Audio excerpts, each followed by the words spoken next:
What happens when a single man stands against a beast tide and survives what should have erased an entire city? If you enjoy my way of explaining and storytelling, don't forget to like and subscribe. It really motivates me to keep creating. Brother Han, you've only cultivated the third layer of the Vajra arts, correct? Jiang Kui asked suddenly. Why do you ask, Brother Jiang? Han Li replied with a question of his own. I simply find it difficult to believe that an ordinary body refinement warrior at the third layer could force a demonic wolf to retreat. It seems you truly possess uncommon fortune, Brother Han.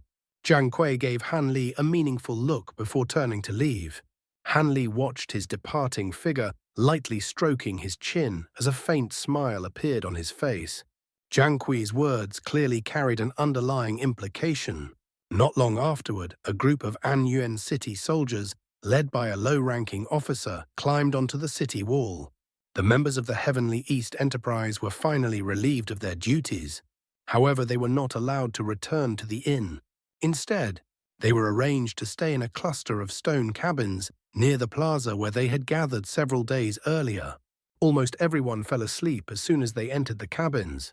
Han Li felt no fatigue, yet he still remained inside his room, sitting cross-legged on the bed and quietly meditating. The night passed in calm silence. The next morning, thunderous roars of beasts echoed once more from the distance. Shortly thereafter, the second day of battle began upon the city walls. This battle was even more intense than the previous one, lasting from early morning until nightfall. Groups of reserve troops were continuously summoned from the stone cabins and rushed onto the walls as reinforcements. In just a single day, 3 to 4 groups had been taken from the plaza area where Han Li was stationed. Only when night fell again did the beast hordes withdraw. When Han Li stepped out of his stone chamber that night, he saw the soldiers who had just been relieved returning to the plaza. It was evident that 70 to 80% of the deployed troops had perished. The survivors were covered in blood, most of them wounded, and some were missing limbs. Their condition was far worse than that of Han Li's group from the previous day. By this time, many others had also emerged from the nearby cabins, all of them stunned by the sight. Some immediately began asking about the battle, and only then did they learn that a type of small wolf, resembling a leopard cat, had appeared among the attacking pack. These creatures were extremely agile and nimble. More dangerously, they could shoot their fur like quills through the air. Each strand carried potent poison. Once struck, a person would quickly lose mobility, and without timely treatment, their condition would rapidly worsen, leading to death. No one had seen or heard of such creatures before. They were most likely a newly mutated breed of azure wolf beasts. Such mutations were not common during beast tides, yet they were not entirely unprecedented either. Whenever a new mutated species appeared, humans were often caught unprepared by its unique traits, suffering heavy losses as a result. However, these new breeds usually vanished quickly through natural elimination. Otherwise, far more varieties of mutated beasts would exist within the wolf pack. During this battle, these small mutated wolves had appeared in large numbers, slaughtering most of the defenders on the walls. If not for repeated intervention by the Spirit Squad body refinement warriors wielding spirit tools, it was likely that all deployed troops would have been annihilated. The survivors recounted their experiences in heavy tones, and everyone listened in silence. Gradually, a shared realization formed: this beast tide was far more dangerous than the rumors of past ones. Faced with such formidable enemies, confidence began to waver. Han Li observed the scene with narrowed eyes for a moment before returning to his stone cabin. His expression remained unchanged throughout. In truth, his thoughts were just as calm as his appearance suggested. Even if An Yuan City were to fall, he could still escape the beast tide, using his 2 immortal vanquishing beads. As for the others, even if he wished to save them, he lacked the means. He had no intention of acting beyond his capacity. However, judging by the intensity of the assaults, it was likely that his group would soon be sent to the walls again. As expected, his assumption proved correct. On the morning of the third day, just as the sun rose, all members of the Heavenly East Enterprise were summoned to gather at the plaza. When Han Li arrived calmly, he found several hundred other robust men already assembled alongside them. A portion of these men were body refinement warriors, many carrying spirit tools such as rings and bracelets. The mounted knights on wolf steeds were also present. These individuals clearly represented the city's strongest combat force. Han Li's brows furrowed slightly before he joined the crowd without haste. Soon nearly 1,000 people had gathered. The one addressing them was the same middle-aged officer, clad in silver armor. He informed everyone that the situation on other sections of the battlefield was extremely dire, and that their assistance was urgently needed to reinforce the city walls. This news surprised many. They had already considered the azure wolf beasts troublesome, yet they had not expected conditions elsewhere to be even worse. Still, all present were seasoned warriors. They quickly steadied themselves and boarded the beast-drawn carriages prepared in advance. The convoy then set off toward the opposite side of An Yuan City. The streets were nearly empty, save for a few patrolling knights. With no congestion, the carriages moved swiftly. After just over 2 hours, they reached the base of the city wall on the far side, and everyone disembarked. More than a dozen military officers were already waiting. They immediately approached like vultures competing to select the strongest warriors. Once the groups were assigned, each was led to a designated watchtower. Naturally, the members of the Heavenly East Enterprise were separated. Only 7 or 8 ordinary guards remained in Han Li's group, while Zhang Kui Du Xiao and the other capable warriors were distributed elsewhere. Their leader was a heavily bearded, middle-aged officer in silver armor, seemingly of the same rank as the one Han Li had protected earlier. He treated body refinement warriors with courtesy, especially the 3 who carried spirit tools, showing them clear respect. It was evident that he relied heavily on them, since no one in the group, aside from a few from the Enterprise, knew Han Li's true strength. He drew no particular attention. Han Li had no intention of revealing himself. He quietly followed the others up the wall. What awaited them there was unsettling. The once smooth city wall was badly damaged, and their assigned watchtower was in ruins. Everyone's expression grew grim as they surveyed the destruction. Even more alarming, the ground had been stained black, and a foul, rotting odor filled the air, causing nausea. A man with a spirit bracelet examined the black substance and said solemnly, "This is snake venom." The bearded officer gave a bitter smile. "That's correct. Over 400 soldiers have already been incapacitated by this venom. But crimson python beasts aren't venomous, are they?" An elderly man carrying a spirit tool asked in confusion. "You're right. Ordinary crimson pythons have no venom. However, a mutated winged variety has appeared. They resemble normal crimson pythons, but they can glide briefly and exhale this black venomous mist. Anyone who comes into contact with it will have their flesh rapidly corroded. It can even dissolve stone. We've washed the area several times already. Otherwise, even breathing here would be dangerous." The crowd grew uneasy.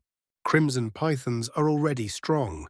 With this added ability, they'll be extremely difficult to handle, someone remarked. "If not for that, you wouldn't have been summoned here," the officer replied, stroking his beard. "I've also heard that a new type of mutated wolf has appeared among the azure wolves.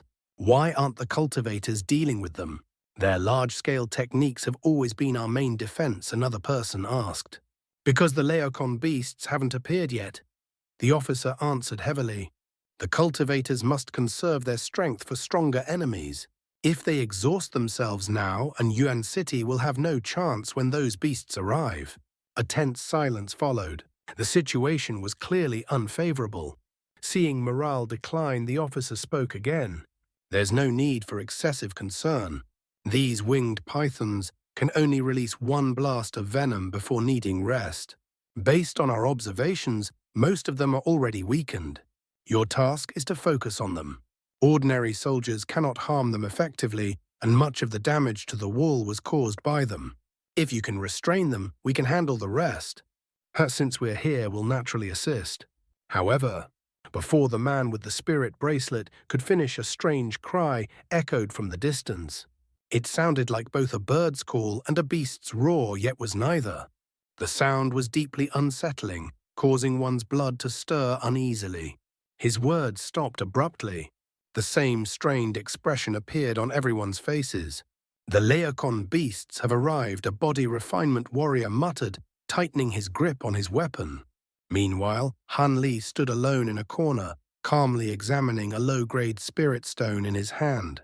His expression remained tranquil, as if he had not heard the cry at all. Sure enough, before long several hundred black specks appeared in the distance. These specks advanced rapidly toward the city, and they were the source of the harsh, grating cries echoing through the air. The humans stationed on the city wall reacted immediately, forming defensive lines and preparing to meet the approaching threat. At nearly the same moment, more than 100 streaks of multicolored light shot out from a tall structure at the center of the city. These streaks cut through the sky and headed straight toward the distant black specks. The cultivators within the city had finally taken action. Most of them were at the foundation establishment stage, yet they moved swiftly while standing atop their respective treasures. They reached the vicinity of the city wall before the Laocoon beasts arrived, then hovered in mid-air. At the forefront were two individuals, a bald, muscular man standing on a round disc, and the brocade-robed man from the Golden Jade sect. Both had attained the false core stage, the highest cultivation level present among the cultivators. The black specks were now only a few kilometers from the city wall, yet they suddenly halted and began circling uncertainly at low altitude. At this distance, the people on the wall could clearly see them.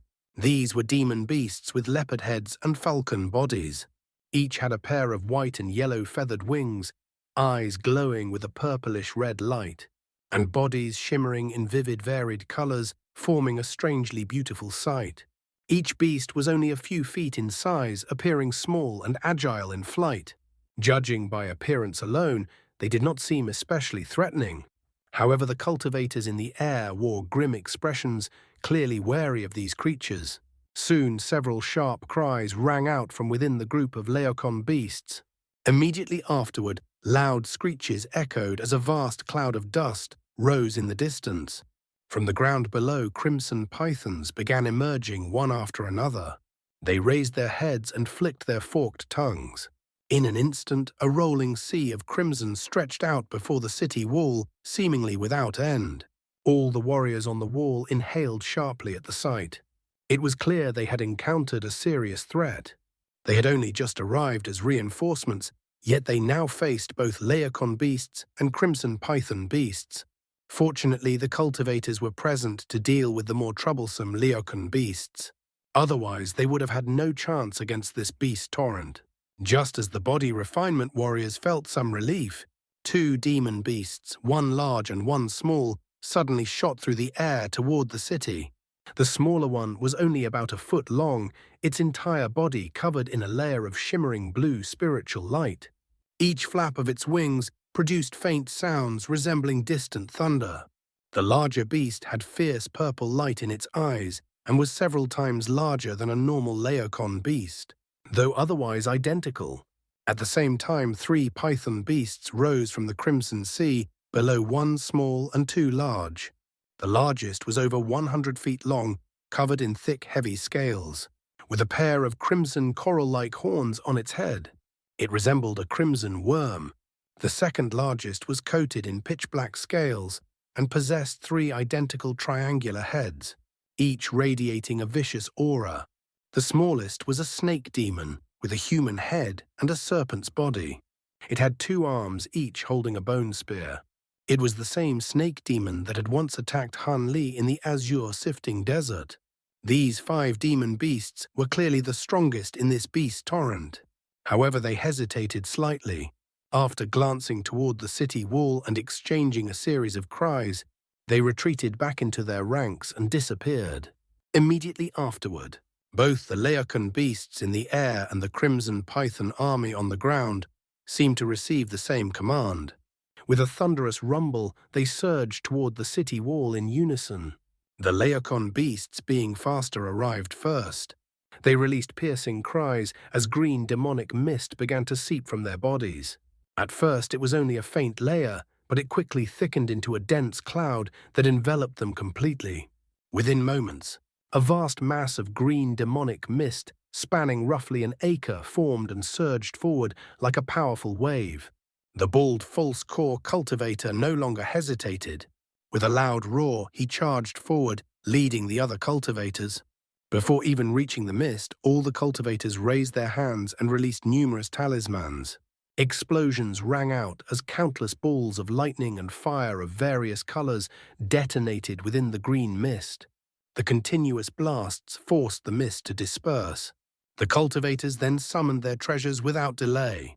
Flying sabers, flying swords, magical beads, Buddhist staves, and daggers filled the sky as they shot toward the mist. At the same time, the green mist churned violently. Countless demonic feathers burst forth, raining down like a storm of green light, intercepting the incoming treasures. The Laocoon beasts were able to hold their ground. Seeing this, the cultivators formed hand seals and chanted incantations, controlling their treasures to cut through the barrage. However, the stream of demonic feathers seemed endless, and none of them dared advance further into the mist. A stalemate formed in the sky. Meanwhile, the crimson pythons reached the base of the city wall. They split into groups of around a dozen, each biting the tail of another to form chains over 100 feet long. These chains coiled, then shot upward like giant arrows, heading toward the top of the wall. Once airborne, they separated and lashed out at the soldiers. This tactic allowed them to bypass the city wall entirely. Although many warriors had fought crimson pythons before, few had seen such a method. They were caught off guard and hurriedly tried to respond. In contrast, the regular soldiers of An Yuan City were prepared. They quickly formed groups, with those in front raising shields to create barricades, while those behind fired crossbows. The large crossbows on the wall launched massive arrows nearly 10 feet long, shooting through the air at great speed. With flashes of cold light, crimson pythons were skewered before reaching the wall. A single arrow could kill over 10 at once. After a brief moment of confusion, the body refinement warriors regained their composure and joined the fight. With their strength and durability, they cut through the pythons with ease. Han Lai remained standing in place, unmoving. A cold glint passed through his eyes, and every python that approached him was instantly cut into multiple pieces. Blood rained down. With his mastery of the Vajra arts and the blinking sword art, even an ordinary saber in his hand became deadly. His strikes were fast, silent, and powerful enough to cleave even low-grade treasures, let alone ordinary pythons. He paid no attention to the falling beasts and instead looked toward the distant swarm. He was interested in the 3 snake demons. At that moment, a loud explosion sounded nearby, followed by human screams. Han Li paused slightly and turned toward the source. About 100 feet away, a massive mutated python had climbed onto the wall. It bit a soldier in half and then struck another warrior with its tail, sending him crashing into the wall. His chest collapsed and he died instantly. The python's eyes flashed with green light as it turned toward Han Li. Han Li frowned slightly, then walked forward calmly. The python seemed to sense danger. It coiled, then lunged like lightning, opening its mouth to swallow him. Han Li's expression remained unchanged. He slowly raised his saber. In the next instant, it vanished into a blur. The python halted abruptly. Blood erupted from its head as it split into multiple pieces. Han Li's casual strike had completely destroyed it. He glanced at the corpse and turned to leave. But suddenly the situation changed.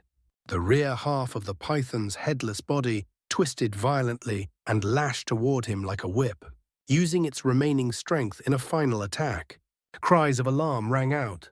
Han Li responded instantly. With a dull thud, his golden fist struck the tail, blasting a hole through it and sending it flying. At the same time, the front half of the body twisted at an unnatural angle and lunged toward him. Han Li's expression darkened. He raised his saber and moved forward, leaving afterimages behind. A flash of cold light passed through the air. Han Li appeared behind the python and slowly turned. Blood poured out like a river as the python fell, its body cut into several pieces.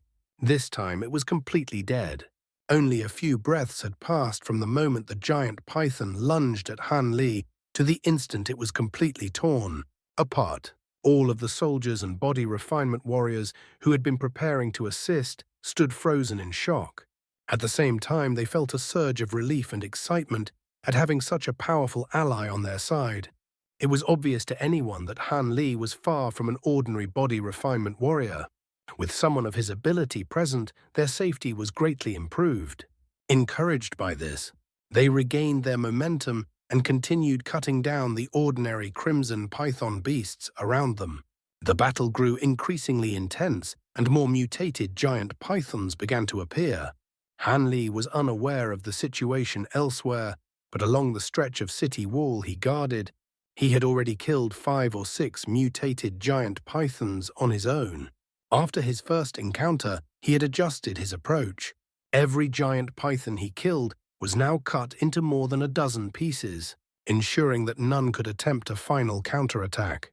As a result, the other body refinement warriors and soldiers were able to focus entirely on dealing with the ordinary python beasts, making their task significantly easier.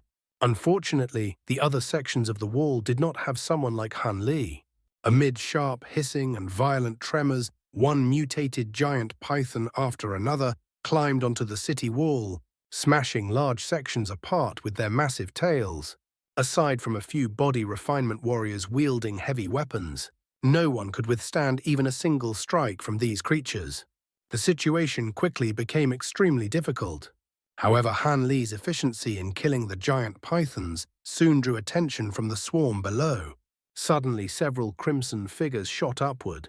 3 giant pythons landed on the wall at once and immediately lunged at him with full force. Han Li raised an eyebrow slightly, then a faint, cold smile appeared. He hurled his saber toward one of them. Under normal circumstances, such a weapon would not even warrant evasion. A giant python's scales were as hard as armor, and an ordinary blade could not penetrate them. But Han Li's throw carried immense force. The saber streaked through the air like a flash of cold light, pierced through the python's head, and exited through its tail, splitting it cleanly in 2 lengthwise. At the same moment, Han Li's body shifted. 2 identical figures appeared, as if he had used a duplication technique, and both rushed toward the remaining 2 pythons. A series of heavy impacts sounded in rapid succession. Golden light radiated from the 2 figures, engulfing the massive bodies of the pythons. The 2 figures then merged back into one, and the golden light faded. The 2 giant pythons collapsed onto the ground completely motionless. In that instant, Han Li had shattered every bone in their bodies into powder, rendering them unable to move. Nearby soldiers immediately rushed forward to deliver the finishing blows. After losing 3 mutated giant pythons in quick succession, the swarm below ceased targeting Han Li. No more appeared on his section of the wall. Everyone nearby let out a collective breath of relief. Han Li, too, was content to be left alone. He returned to his original position and looked up at the battle in the sky. At this point, the stalemate between the cultivators and the Laocoon beasts had finally shifted. The stream of demonic feathers shooting out from the green mist suddenly stopped, indicating that the attack was not limitless. The human cultivators were encouraged by this. However, before they could counterattack, the green mist surged violently with a sharp cry. It rapidly condensed and took shape. In the blink of an eye, it formed into a massive Laocoon beast with green feathers covering its body and a fierce leopard-like head. Spreading its wings, it charged toward the cultivators with overwhelming force. The cultivators were alarmed. Even with 2 full-score cultivators present, none dared to confront it directly as its strength was unknown. They immediately scattered, withdrawing their treasures to defend themselves. Then an unexpected development occurred. After passing through their formation, the giant Laocoon beast did not attack them. Instead, it descended rapidly toward the city wall below like a falling star. "Damn it, we've been deceived. Stop it at once," the brocade-robed man from the Golden Jade sect shouted in anger. The other cultivators quickly reacted and activated their treasures in pursuit. However, the giant beast ignored all incoming attacks and continued toward the city wall at full speed. Moments later, parts of its body were torn apart by the pursuing treasures, but it had already closed to within about 100 feet of the wall. The powerful winds generated by its wings were enough to threaten to sweep ordinary soldiers off the wall. Han Li looked up at the descending beast, and for the first time his calm expression changed. The target of the attack was precisely the section of wall he was defending. Even mid-grade cultivators would struggle to withstand such an assault, let alone body refinement warriors. Although he had cultivated the fourth layer of the Vajra arts, he was not completely confident in escaping unharmed. He flicked his sleeve and produced a pitch-black bead, but hesitation appeared on his face. The immortal vanquishing beads were his last defensive treasures against powerful enemies. Using one here would be wasteful. Moreover, based on his judgment with his current cultivation, he could survive this attack. At worst, he would be severely injured. After making his decision in an instant, his expression hardened. He put the bead away and made no attempt to dodge. Instead, he took a deep breath, clenched his fists, and his entire body began to glow with a faint golden light. With a loud shout, he lowered his stance slightly and drove a powerful punch into the city wall beneath him. Compared to the descending Laocoon beast, this attack was insignificant. Before its force could fully manifest, Han Li was already engulfed by a sea of green mist. The massive Laocoon beast crashed heavily into the city wall. A deafening explosion followed. Despite the wall's reinforced construction, it could not withstand an attack comparable to that of a core formation cultivator. The wall shattered instantly, collapsing entirely. The soldiers and body refinement warriors stationed there were obliterated upon impact, reduced to nothing. Although the Laocoon beast dispersed after the collision, dense green mist spread outward in all directions. Any human caught within it screamed in agony before collapsing their bodies, soon turning into green corpses. The soldiers who had intended to reinforce the area retreated in terror.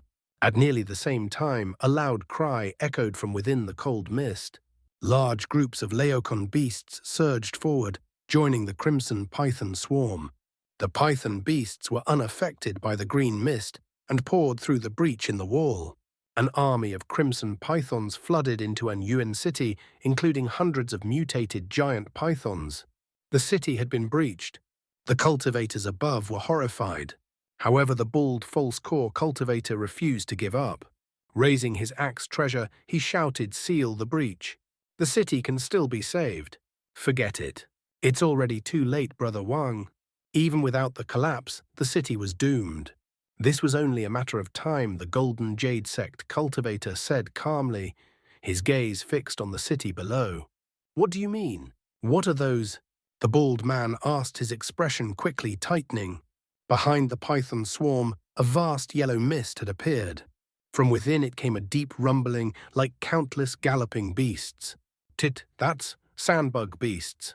They must have come from the azure sifting desert. 4 waves of demon beasts attacking at once. "There's no hope," an experienced cultivator said grimly. All the cultivators fell silent, their expressions darkening.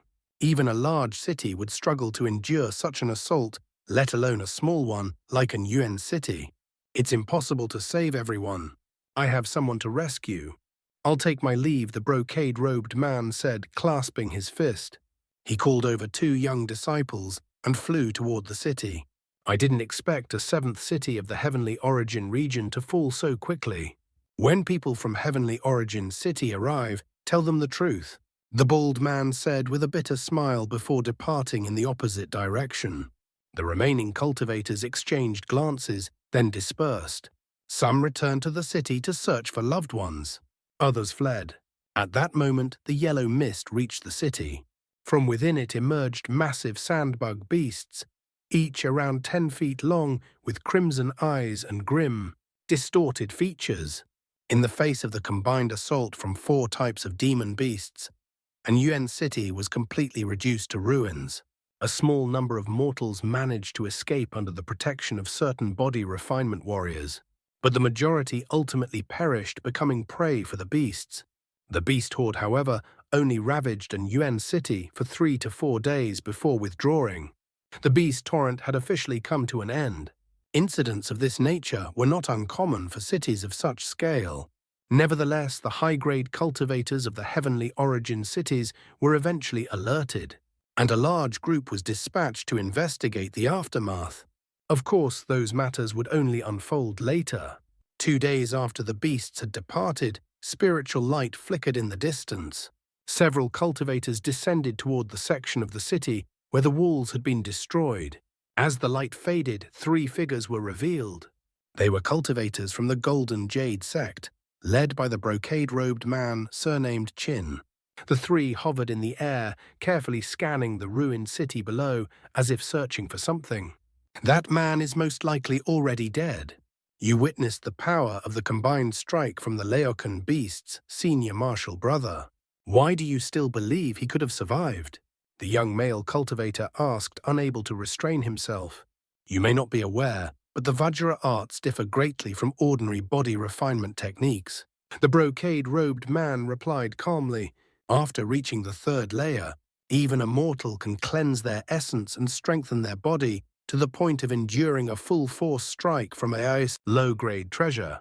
The attack from the Laocoon beasts was formidable, but it was not concentrated solely on him. If he activated the Vajra arts beforehand, there is a considerable chance he survived.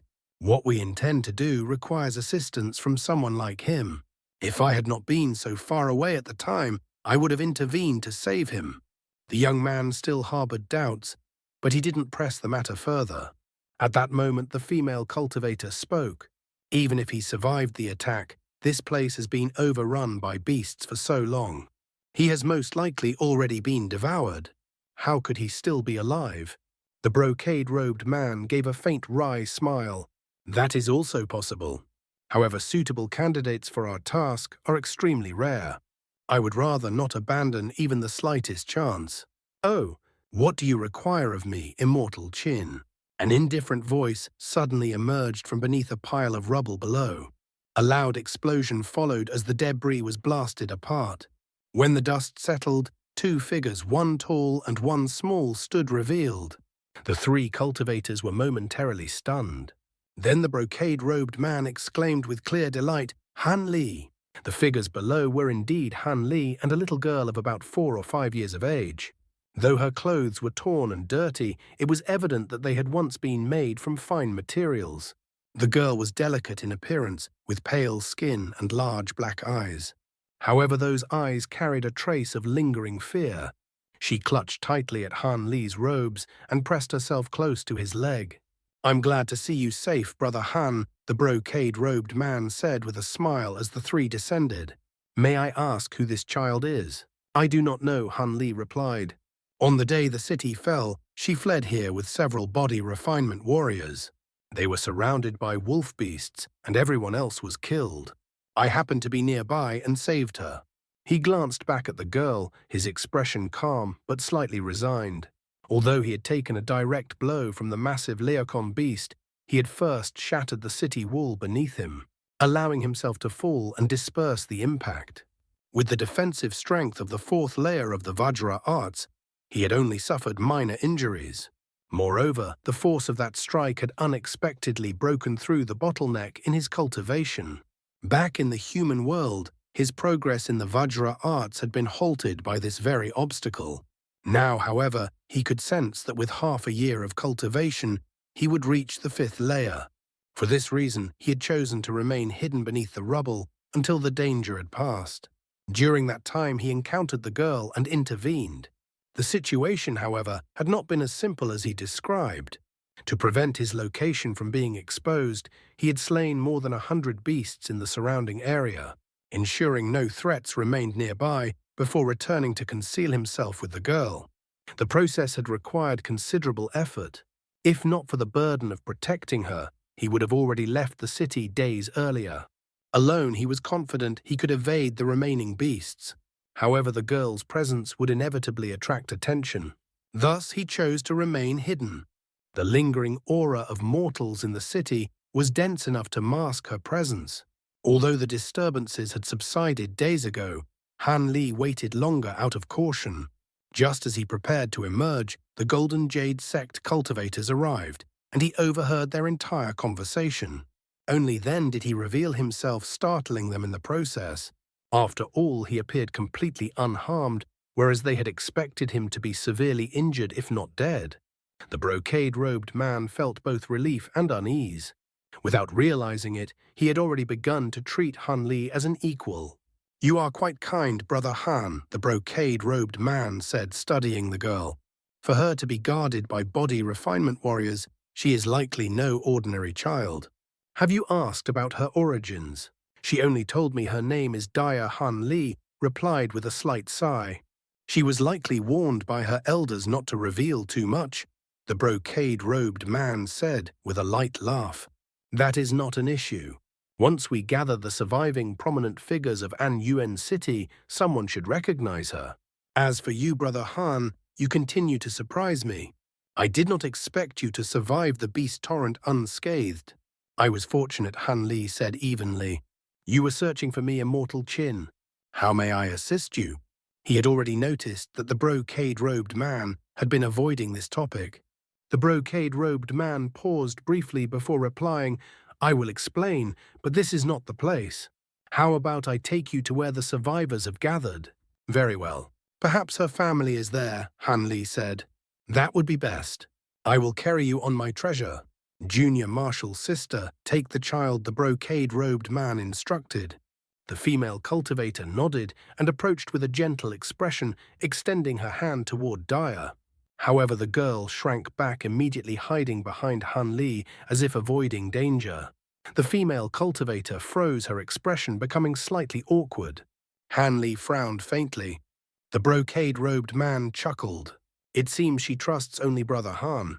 I will carry both of them." Han Li nodded and lifted the girl onto his shoulder. The brocade-robed man produced a small sword, which rapidly expanded to several dozen feet in length and hovered in the air. He stepped onto it. Just as he was about to invite Han Li, a voice sounded from behind him. "Does your treasure have a protective barrier, fellow Taoist Qin? If so, please activate it. Dia is still young and may not endure the wind." Startled, the brocade-robed man turned around only to find Han Li already standing on the sword behind him. He had boarded without being noticed. Forcing a smile, the brocade-robed man said, "It seems you are also skilled in concealment techniques, Brother Han." "A minor method," Han Li replied calmly. The brocade-robed man gave him a meaningful glance before forming a hand seal. Yellow light spread across the sword, forming a faint barrier that enclosed them. The sword shot forward as a streak of yellow light, with the other two cultivators following close behind. Before long, all three streaks vanished into the distance. Half a day later, they descended over a region of rolling hills. Below lay a vast settlement of tents, wooden huts, and other makeshift structures stretching across several kilometers. "You've returned, Senior Marshal Brother Qin. And you found Brother Han as well." As the three descended near a wooden cabin, a young man in blue robes rushed forward with a pleased expression. "Fortunately, the trip was not in vain," the brocade-robed man said with a faint smile. "Is the mistress inside? Mother is currently discussing some matters with leader Jiang. Please come in, Senior Marshal Brother Qin." The young man in blue robes cupped his fist toward the brocade-robed man, then gave Han Li a brief nod of acknowledgement. Han Li already had a favorable impression of this young master from the Heavenly East Enterprise, so he returned the gesture with a polite nod. After that, he set the little girl who had been clinging to his shoulder back onto the ground. The moment her feet touched the floor, the little girl immediately grabbed onto Han Li's robes again, as if she were glued to him. Han Li had anticipated this, yet he still let out a quiet sigh of resignation. With no other choice, he brought the girl with him into the wooden cabin. The cabin had clearly been built in haste and was not very spacious, measuring only around 70 to 80 feet across. Even so, it was kept exceptionally clean and orderly. Inside stood a set of finely crafted sandalwood furniture, giving the place a refined appearance despite its simplicity. Mistress Fang sat at the main seat, speaking with Jiang Kui about something. 6 other individuals stood nearby, with their hands clasped behind their backs, maintaining a respectful posture. Among them were the 2 grey-robed men, who had previously been taught a lesson by Han Li, as well as Liua and 3 other young female attendants. "You're finally back, Immortal Qin. I was just about to have Leader Jiang go out and look for you." You've also brought Deputy Leader Han back. That saves us the trouble of sending someone else. And isn't that City Lord Zhao's granddaughter? A look of surprise appeared on Mistress Fang's face when she saw Han Li and the girl clinging to him. The others were equally astonished. The 4 young female attendants in particular were clearly relieved to see that Han Li had returned unharmed. City Lord Zhao, you mean the Lord of An Yuan City? The brocade-robed man asked. Who else would I be referring to? Mistress Fang replied, her expression slightly peculiar. With the body refinement techniques that City Lord Zhao has cultivated, his strength is comparable to that of a late Foundation establishment cultivator. Even though the city has been destroyed, he should have survived. If he sees his beloved granddaughter again, he will certainly be overjoyed. Is he here or any of his family members? The brocade-robed man asked thoughtfully. I believe a steward and several servants from the Zhao residence are nearby. I will have someone bring them here at once. Mistress Fang smiled and immediately assigned the task to one of the grey-robed guards. She showed little interest in questioning how the girl had ended up with Han Li.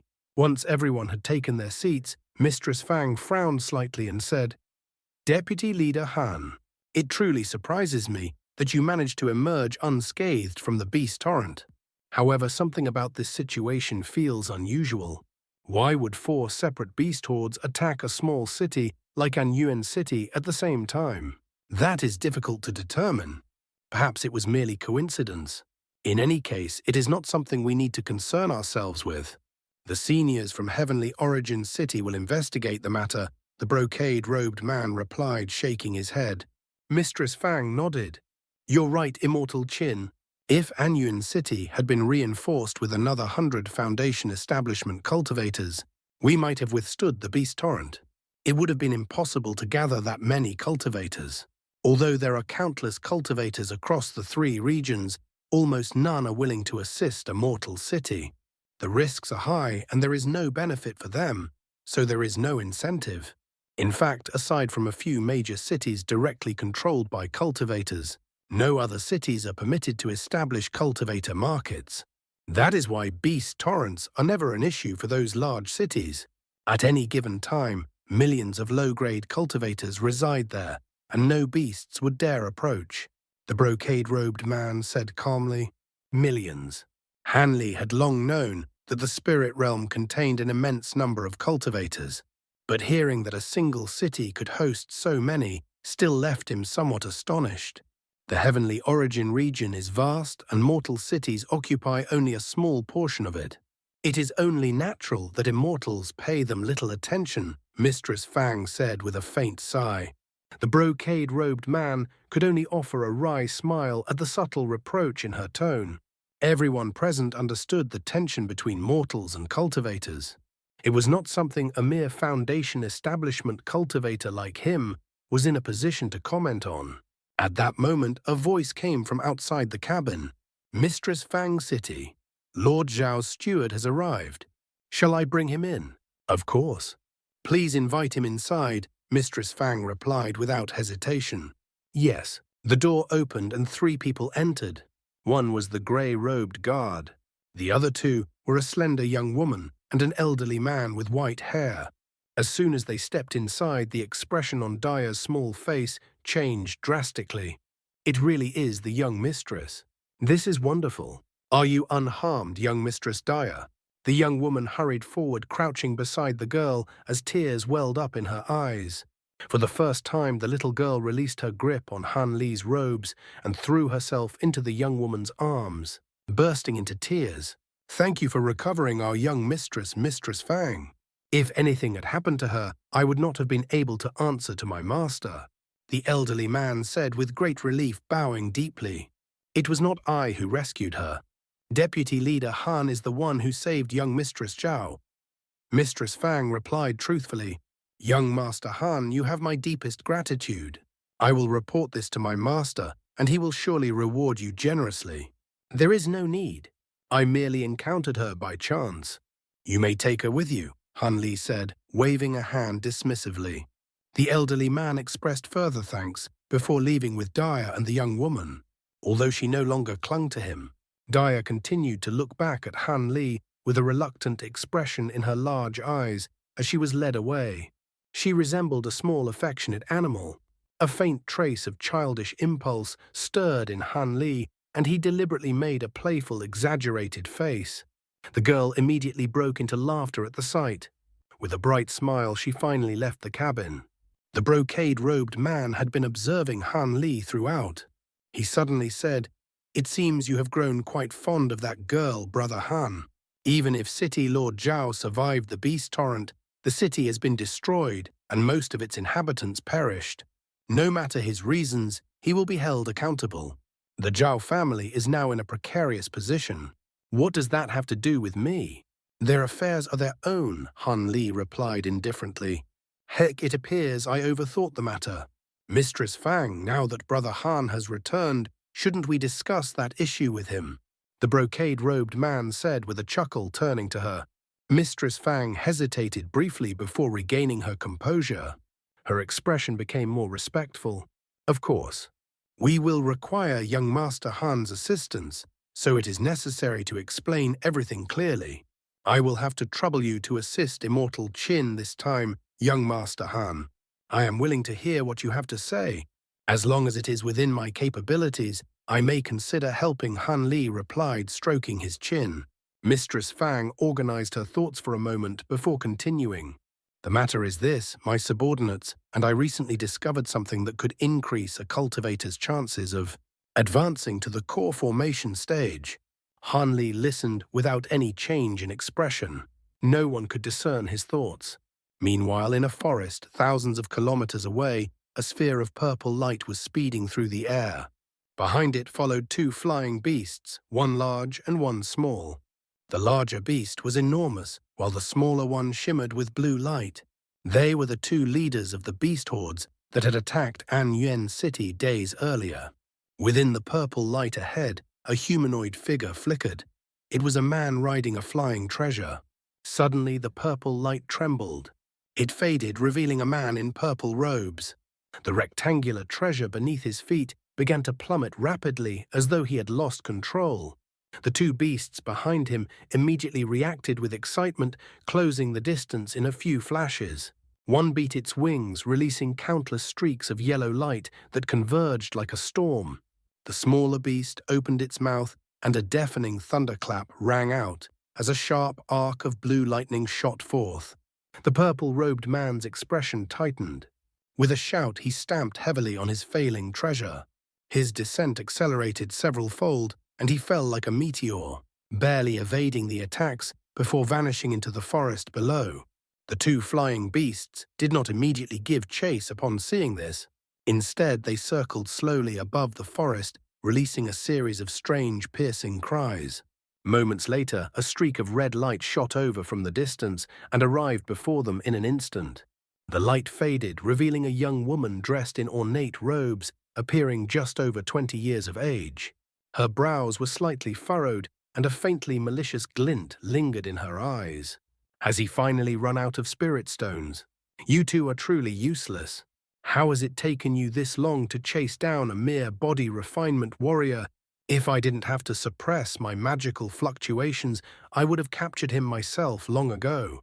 She glanced down at the forest with a cold expression, then turned her gaze toward the two flying beasts.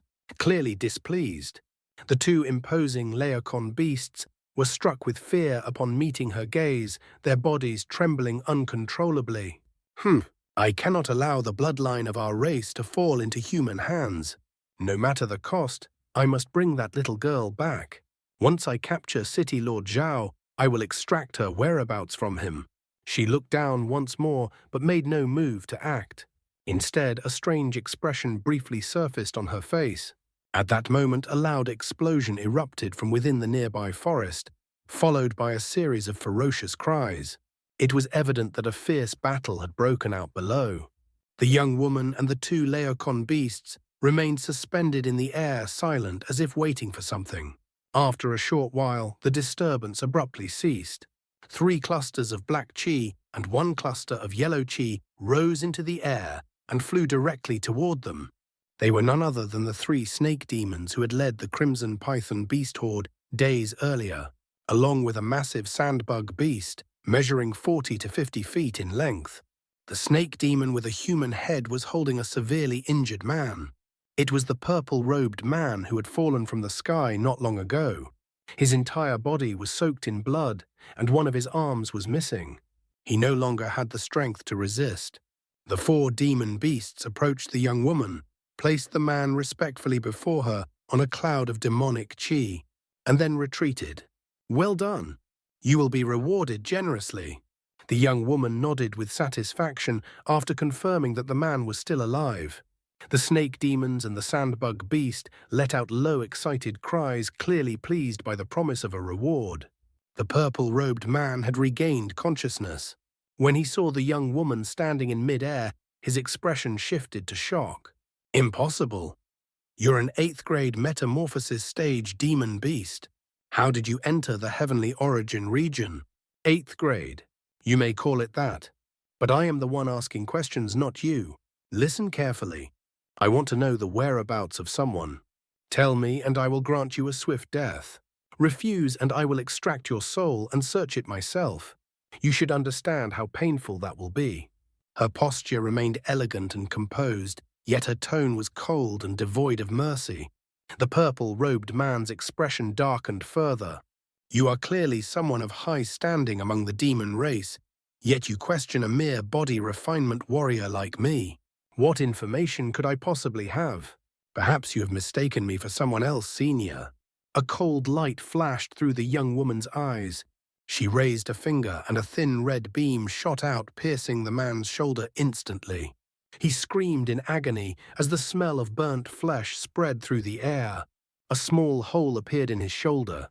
"Did I not say that I would be the one asking questions? If you repeat that mistake, I will remove all your limbs." Her voice remained steady and emotionless. Only after a long moment did the man recover from the pain. Gritting his teeth, he said, "I understand, senior." "Please ask." The young woman looked at him coldly. "It is simple.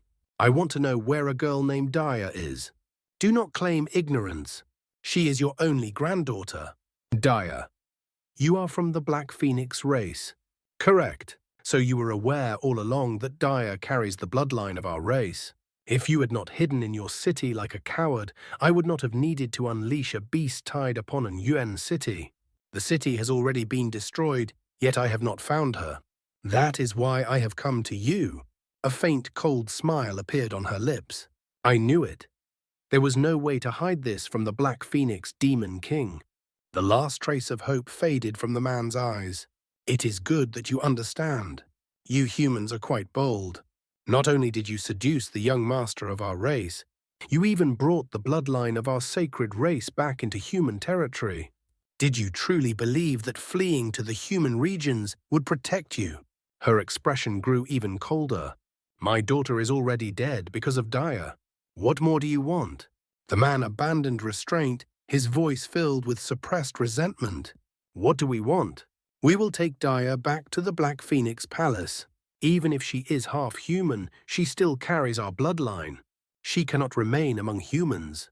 It is fortunate your daughter is already dead. It saves me the trouble of hunting her down. Now tell me where the girl is." Her patience was clearly wearing thin.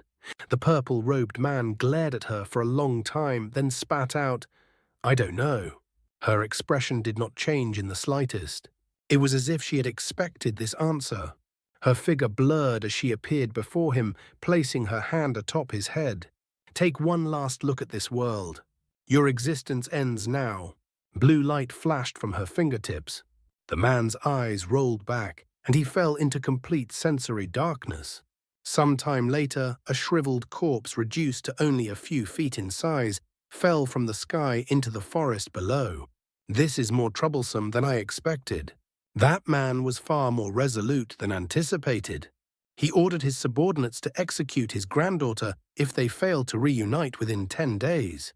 To think he would choose to sacrifice her for the sake of the human race rather than allow a high-grade demon beast to rise within our Black Phoenix race. Still, he was only a body refinement warrior. Had he been a cultivator, he might have become formidable.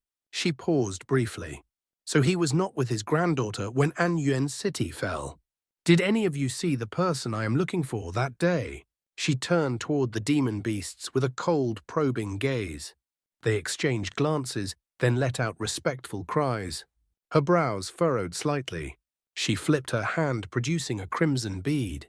Forming a hand seal, she spat a drop of blood essence onto it, which spread into a thin mist. The bead immediately radiated crimson light. She stared at it intently. After a long moment, she closed her eyes briefly in fatigue, then reopened them. She is not dead, and she has not left this area. You have 3 days. Find her no matter the method.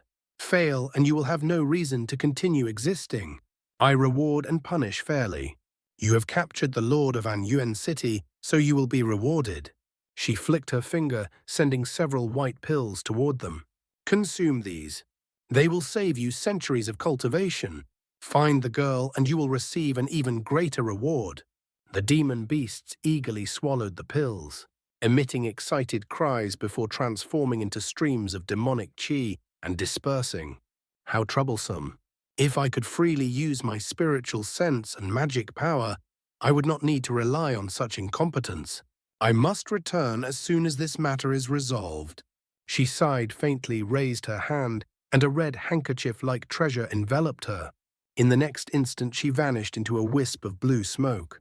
Not long after her departure, one of the ordinary-looking trees below suddenly distorted, transforming into a sinister-looking elderly man in black robes. He held the shriveled corpse. It was the purple-robed man. I did not expect to encounter the demonic maiden of the Black Phoenix race here. Her cultivation surpasses mine. If not for her caution in using spiritual sense, I would have been discovered. To think someone with Black Phoenix blood lived in An Yuan City. This is a rare opportunity. He chuckled softly. This body will be useful. He tossed the corpse into the air and raised his hands. A grey mist enveloped it. Soon an astonishing change occurred. The shriveled corpse began to swell, restoring itself rapidly. Flesh returned, and even the severed arm regrew. Ha! With this body, I can find that girl first, and then what?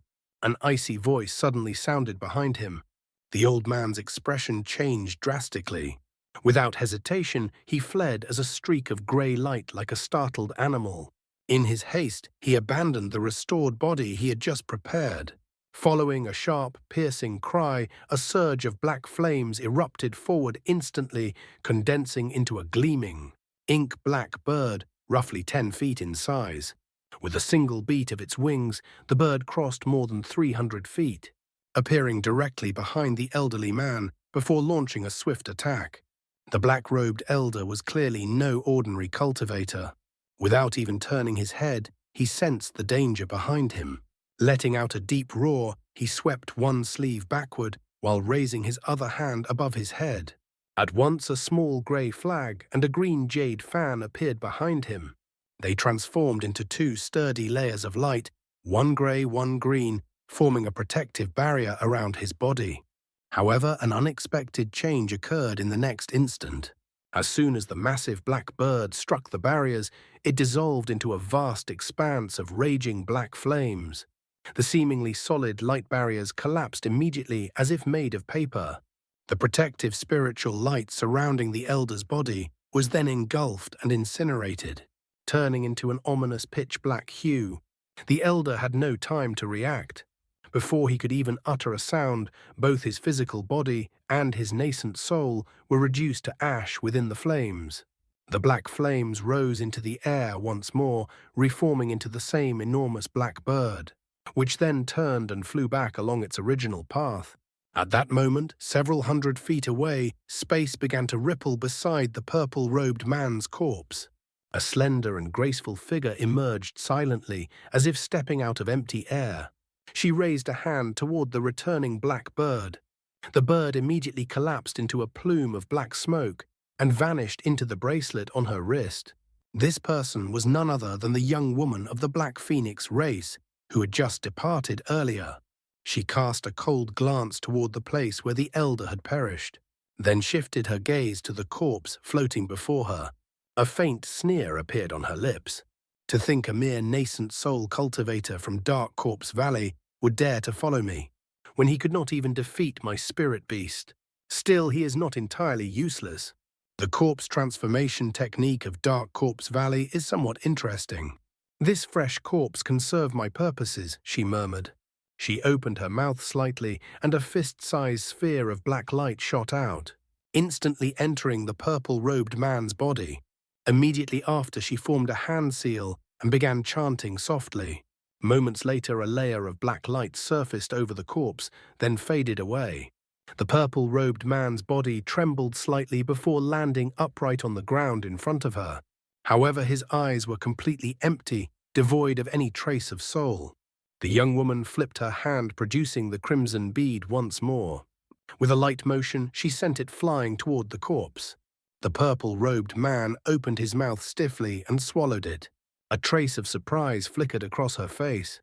She parted her lips as if to speak, then closed them again without saying anything. Almost at the same moment, the purple-robed man mirrored her expression exactly. He opened his mouth and spoke in her stead, using the same voice he had in life. Not bad. As long as no nascent soul cultivator appears, no one should notice anything unusual about this body. It can serve as my avatar and handle matters for me. The young woman let out a soft, unsettling laugh, then vanished from the spot once again. The purple-robed man remained standing alone in the forest. After a short while, he began to walk forward, his figure disappearing into the trees in the blink of an eye. The forest quickly returned to silence, as though nothing had ever taken place. At the same time, inside Mistress Fang's wooden cabin, Han Li had already listened to her explanation of the task assigned to him. A thoughtful expression rested on his face. "So you want me to accompany Immortal Qin to a demon beast nest to obtain a 7-leaf yin blood clover? However, a restriction has been placed on the only path leading to the herb, and you require a powerful body refinement warrior to break it. Is that correct?" Han Li asked slowly. "That is correct, Brother Han. While cultivators like us could forcefully break the restriction, doing so would likely alert the guardian demon beast. It would rather consume the herb than allow us to take it. Therefore, we can only rely on a mortal without magic power. Naturally, I will not ask you to take such a risk without compensation. You will be rewarded generously afterward," the brocade-robed man replied earnestly. "A generous reward." A faint smile appeared on Han Li's face. "Indeed. Have you heard of our sect's 9 profound bright jade pond? The water within contains a special power. It is of little use to cultivators, but for those practicing body refinement, it can stimulate the entire body and assist in breaking through bottlenecks. However, this effect only works once per person. After that, it becomes ineffective, regardless of how long one bathes in it. Because of this, many body refinement warriors maintain good relations with our sect. If you help us obtain the spirit herb, my fellow disciples and I will secure you an opportunity to enter the pond. What do you think, Brother Han? The 9 profound bright jade pond. This is my first time hearing of it." A hesitant expression appeared on Han Li's face. "That is understandable. You seem to come from a distant land. Our Golden Jade sect is not particularly large, but all nearby body refinement warriors are aware of both our sect and this pond. You can verify my claim yourself," the brocade-robed man said with a smile. Han Li fell silent again. After a long pause, he asked, "I will only be responsible for breaking the restriction, correct? I will not be required to assist in anything else." Sensing Han Li's interest, the brocade-robed man was overjoyed. "Of course. We only need your help to break the restriction. Leave everything else to us. The beast torrent has just subsided, so the number of ordinary beasts near the nest must have decreased significantly. This is the best opportunity to enter and obtain the herb." Han Li nodded thoughtfully. In truth, if the reward had been anything other than access to the 9 profound bright jade pond, he would have refused outright. There was no reason for him to assist a few Foundation establishment cultivators in obtaining a spirit herb. However, this reward could help him break through in body refinement, saving him more than 10 years of effort. At his current stage, strength was essential for survival. The chance to fully master the Vajra arts was highly appealing. As a formation spell master, a restriction set by low-grade demon beasts posed no real challenge to him. Very well. If you can guarantee my access to the 9 profound bright jade pond, then I will agree to help you obtain the herb, Han Li said calmly, having made his decision. Since the brocade-robed man had already realized that he was no ordinary body refinement warrior, there was no need for further concealment. His sudden change in tone surprised both Mistress Fang and the brocade-robed man. Mistress Fang, however, quickly understood his reasoning and simply smiled without intervening. It is reasonable for Brother Han to require assurance. Bring it out, the brocade-robed man said, placing a hand on his storage bracelet.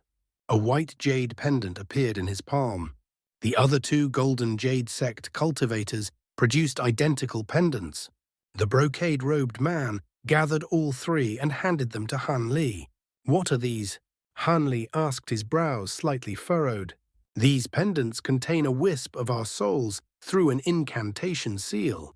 Each was crafted in pairs. When a disciple leaves the sect, the other half remains behind. If we encounter danger, our seniors can locate us through them. However, if these pendants are destroyed, our cultivation bases will suffer. I offer them to you as a sign of sincerity. If this does not convince you, then I have no further means to do so. I trust you, Brother Qin. We will proceed as agreed, Han Li replied. Though unable to use his spiritual sense, his eyes, refined by the bright sight spirit water, allowed him to perceive the spiritual power within the pendants. It appeared the man was telling the truth. He stored the pendants with a faint smile. Even if they were false, dealing with these 3 would pose no difficulty. The 3 cultivators were delighted that Han Li had agreed. They decided to depart for the spirit herb 2 days later. After some further discussion, they all left the cabin. Han Li was arranged to stay in a nearby, slightly smaller wooden cabin to rest and prepare. A day and a night passed quickly. However, on the evening of the 2nd day, the temporary settlement suddenly became lively. The Lord of An Yuan City had returned unharmed. This news caused a significant stir throughout the camp. Even Mistress Fang left her cabin to personally visit City Lord Zhao. Upon hearing this, Han Li briefly thought of Daya, then quickly regained his composure. With her grandfather present, she would be safe. Not long afterward, someone came to summon him. City Lord Zhao intended to take his granddaughter to a friend in Heavenly Origin City, but Daya insisted on seeing Han Li one last time before leaving. The City Lord also wished to personally thank the one who had saved her. After a brief moment of consideration, Han Li stepped out of his cabin. The purple-robed man revealed a gentle and amiable expression upon seeing Han Li, then said, "So you are Han Li. I must thank you for saving my precious Daya. If there is any reward you desire, feel free to name it, and I will do my best to grant it." At that moment, Daya stood by his side along with several body refinement warriors under his command. They were all gathered at the entrance of the encampment, appearing as though they were about to depart on a long journey. Daya clung tightly to the purple-robed man with one small hand, her gaze fixed on Han Li. Though she remained silent, something about the expression on her face seemed subtly unnatural. "I have no intention of asking for any reward. I merely happened to encounter your granddaughter. Anyone in my position would have acted the same," Han Li replied calmly. "I am not accustomed to owing favors. How about this? I have heard that you have already cultivated the Vajra arts to the 3rd layer. By coincidence, a friend of my ancestors practiced the same technique and had reached the 6th layer. I still possess one of his belongings. Take it and seek out his descendants. Perhaps they can offer you some guidance in your cultivation," the purple-robed man said with a hearty laugh. He then handed Han Li an unremarkable short sword. At the same time, his lips moved slightly as he transmitted a location and a name directly into Han Li's ears. Recognizing that this might benefit his Vajra arts cultivation, Han Li accepted the short sword after only a brief pause. Soon after, City Lord Zhao bid farewell to Mistress Fang and the others, then mounted a giant wolf steed with Daya in his arms. However, at that exact moment, the previously docile wolf suddenly reared up, leaping dozens of feet into the air as if startled by something. The purple-robed man was momentarily taken aback, but he immediately tightened his legs around the wolf. A faint black light flashed, and the beast quickly calmed down again. The others were somewhat surprised, but none paid it much attention. After all, such wolf steeds were inherently wild. Occasional outbursts were not unusual. Instead, they expressed admiration for City Lord Zhao's ability to subdue the beast so effortlessly. Yet Han Li's expression shifted slightly at the moment that black light appeared, though he quickly concealed it. As the purple-robed man departed into the distance, the others gradually dispersed. Only Han Li remained where he stood, his face grim and uncertain. There is no mistake that was corpse chi. But why would it attempt to take Daya away? So be it. I will help her once more, Han Li muttered inwardly. The image of Daya clinging to him resurfaced in his mind. He let out a faint sigh before heading toward the center of the encampment. Before long, he vanished into the night. After distancing himself from the encampment, the purple-robed man immediately urged his wolf steed into a full gallop. His subordinates found this somewhat unusual, but they did not question it and followed closely behind. These subordinates were all body refinement warriors under City Lord Zhao. As for the butler and servants, they were unfit for such a journey and remained at the encampment. After traveling over 50 kilometers, a small hill appeared ahead. A peculiar light flickered in the purple-robed man's eyes as he changed direction, guiding his mount toward the hill. Though puzzled, his subordinates continued to follow. Upon reaching the summit, the purple-robed man suddenly pulled sharply on the reins, bringing the wolf to an abrupt halt. The others stopped as well. At that instant, the situation changed dramatically. A massive fissure suddenly opened beneath one of the wolves. Both the beast and its rider were swallowed into the ground before they could react. The others were alarmed and rushed forward, but before they could act, 2 bone spears shot up from the earth, piercing through their bodies with lightning speed and killing them instantly. The last survivor realized the danger and fled in terror. However, a 3-headed black python suddenly appeared, sinking its fangs into him and tearing him into 3 pieces. The ground trembled as 2 snake demons and a massive sandbug beast emerged.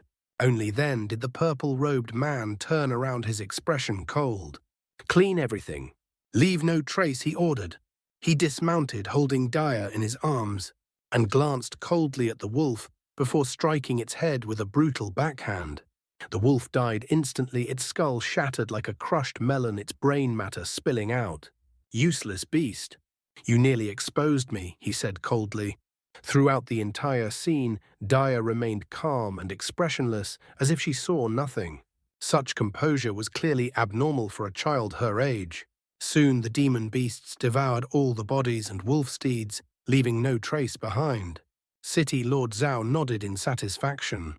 Then he suddenly raised his hand, releasing a burst of black chi that condensed into a short spear and shot forward like lightning toward empty space.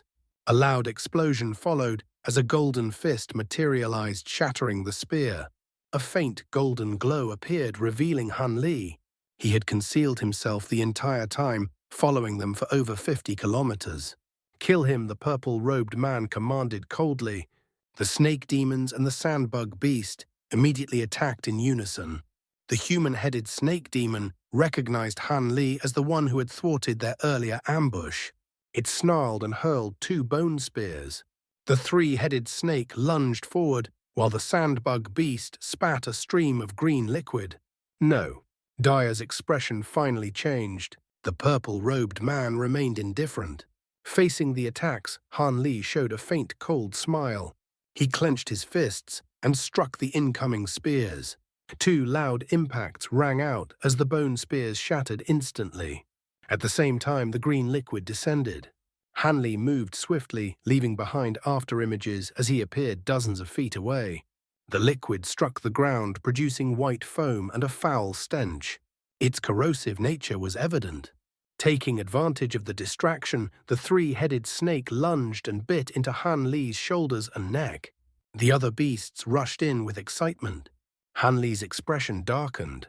He grabbed one of the snake's heads and tore it off in a single motion. The snake writhed in agony, its remaining heads biting down harder. However, Han Li casually swept his hands, severing the other 2 heads amid golden light. With the fourth layer of the Vajra arts activated, his bare hands rivaled powerful treasures. Without pause, he turned and engaged the remaining beasts. After a brief clash filled with ferocious cries, blood rained from the sky. Han Li emerged calmly, stepping forward over 100 feet, standing straight with his hands behind his back. Moments later, the dismembered bodies fell to the ground, staining the sand red. He had slain all three beasts with ease. "Who are you? And why are you using a corpse to deceive others?" Han Li asked coldly as he approached.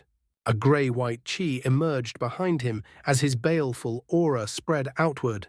Against an ordinary opponent, such aura alone would be debilitating. The purple-robed man remained composed, only showing slight surprise.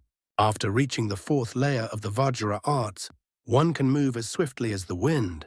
But what interests me more is how you concealed yourself without magic power. And this baleful aura. No ordinary body refinement warrior possesses such presence. "Who are you?" he replied. Han Li frowned, slightly displeased by the evasion. He glanced at Daya, then said coldly, "Why waste words with a corpse puppet? Will you end yourself, or shall I do it for you?" Golden light surged across his body as he stepped forward toward the hill. "If a corpse puppet is insufficient, then I will do it myself." The air above the corpse suddenly distorted and a mass of black flames ignited. In the next moment, it condensed into a young woman, dressed in palace robes, her expression cold and detached. The instant she appeared, her gaze locked onto Han Li. Upon realizing he was merely a mortal, her lips curved slightly in disdain, and she slowly raised her hand toward him. Although Han Li's spiritual sense had detected nothing beforehand, the connection between his cultivation and the surrounding worldly essence Qi allowed him to perceive an indescribable sense of danger. The moment the woman manifested, he halted in place, his expression changing drastically. As her finger pointed toward him, Han Li felt a chill run through his body, and every hair stood on end. Since stepping onto the path of cultivation, he had never sensed such overwhelming danger approaching him. Almost instinctively, Han Li flicked his sleeve, causing two round objects to fall into his palm. He immediately raised them before him and stared at the woman without a word. They were two fist-sized beads, one black and one red, their surfaces shimmering with flowing light. Immortal vanquishing beads. And two of them. "Who are you? How do you possess such treasures?" The woman's expression changed sharply upon seeing them. The strand of black flame coiling from her bracelet instantly vanished as she shouted in alarm and anger. Seeing her reaction, Han Li felt a trace of relief. "So you recognize them," he said calmly, though cold sweat covered his body. He feared her cultivation far exceeded his expectations. If the beads failed to deter her, he would have no means of survival. Even now, he inwardly cursed his misjudgment. He had believed he would only face a minor demon beast soul thread controlling a corpse puppet, not a demon cultivator at the deity transformation stage. Why would such a being appear within human territory? Although the beads restrained her, even the slightest mistake would cost him his life. Having once reached the deity transformation stage himself, he understood the extent of her strength. The palace-robed woman's expression shifted repeatedly as she stared at Han Li with a sharp, penetrating gaze. She made no effort to conceal her killing intent. After a moment, she spoke in a cold, imposing tone. "Do you truly believe those immortal vanquishing beads can kill me?" Han Li remained composed. "Perhaps not. But with these two beads, I have a high probability of severely injuring you." "Is that so?" The woman sneered. "But a mere body refiner like you would not survive the explosion. Do you intend to die along with me? If I do not use them, I cannot protect myself either." "In that case, I might as well use them," Han Li replied evenly. Rather than grow angry, the woman smiled faintly. "Even so, do you think I would hesitate to suffer some injuries just to eliminate someone like you?" Han Li let out a dry chuckle and narrowed his eyes. "Of course you would hesitate. This is human territory. Once injured, you will be unable to conceal your demonic qi. If you attempt to flee, you will be hunted by high-grade cultivators. If I remember correctly, the presence of transformed demon cultivators here violates the agreement. Humans would be justified in killing you. A mere mortal dares to threaten me. You are quite bold. Her voice warped subtly, as if the surrounding air trembled. Her eyes turned a radiant violet, and a strange, sinister force enveloped Han Li's mind. As he stared into her eyes, his gaze gradually dulled as though being drawn into them. Seeing this, the woman felt a surge of delight and raised her arm to strike. However, at that very moment, Han Li's vacant expression shifted into a faint sneer. Blue light flashed brightly within his eyes. A sudden wave of dizziness struck the woman. Her mind trembled violently, and she staggered, nearly collapsing. Grand bewitchment techniques. You know them. Though her spiritual sense was powerful, her moment of carelessness allowed Han Li's spiritual eyes to inflict backlash. She quickly regained her composure, but her gaze toward Han Li now carried unmistakable shock. Han Li merely smiled faintly and remained standing where he was. The woman suppressed her astonishment, but her expression grew more complicated. Even with her arrogance, she realized that Han Li was far from the simple body refiner he appeared to be. Her eyes shifted from the beads in his hands to the helpless girl lying on the ground. In a cold voice, she said, "What is your intention? We are at an impasse." After a brief pause, Han Li replied, "If you release that girl, fellow Taoist may leave." "Impossible. Daya carries the direct bloodline of the Black Phoenix clan. I must take her back," the woman refused without hesitation. Hearing her resolute answer, Han Li's heart sank and he fell silent. The woman also remained silent. The two sides stood in a tense stalemate. Several gusts of wind passed, yet no one spoke. Still held by the purple-robed corpse, Daya finally broke the silence in a soft voice. "Uncle Han, please don't fight Auntie Xiao. I am going with her willingly." Han Li frowned. The woman, however, showed no reaction, as if she had expected this. Suppressing his concern, Han Li asked calmly, "Daya, what are you saying? Do you know who she is?" "I do. Auntie Gu used a technique to teach me," the girl replied, lifting her small face with a determination that did not match her age. Sensing something unusual, Han Li's expression turned stern. "A technique? What did you do to her?" The woman brushed her hair aside and said indifferently, "Nothing. I merely had the Black Phoenix clan's legacy pearl enter her body. It passed down some information about our clan. She has not had time to fully digest it, but she already understands her identity as a half-demon." Han Li immediately understood. Although unfamiliar with the specifics, a legacy pearl was clearly a treasure refined to contain the experience, techniques, and even fragments of the soul from previous generations. Such items did exist in the mortal realm, but the conditions required to inherit them were extremely harsh. Carelessness could lead to death, and even in success, only a fraction of the inheritance was typically obtained. Yet the Black Phoenix clan's legacy pearl appeared to surpass these limitations. Once the girl fully absorbed it, she would no longer truly be herself. After a brief silence, Han Li spoke to her, "Think carefully. If you enter the demon clans, you must abandon your identity as a human. In the future, you will not be able to see your family again." The girl shook her head, sadness in her voice. "Aside from my grandfather, I have no family. Now that grandfather is like this, there is no reason for me to stay. I want to live with my father. In that case, I will not force you. Go with her." Han Li sighed, then turned and walked away, still holding the beads in his hands. The woman was startled by how decisively he left. The girl bit her lip, reluctant to speak further. Though he appeared to walk, Han Li moved at astonishing speed. In a short time, he became a distant black speck on the horizon. The woman watched him for a long time with a resentful gaze, but ultimately chose not to pursue. She then looked down at the girl and said coldly, "Daya, we must leave. If he informs high-grade cultivators of our presence, it will cause trouble." An expression beyond her years appeared on the girl's face. She spoke softly, "He will not do that." The woman shook her head. "Humans cannot be trusted. Let us go."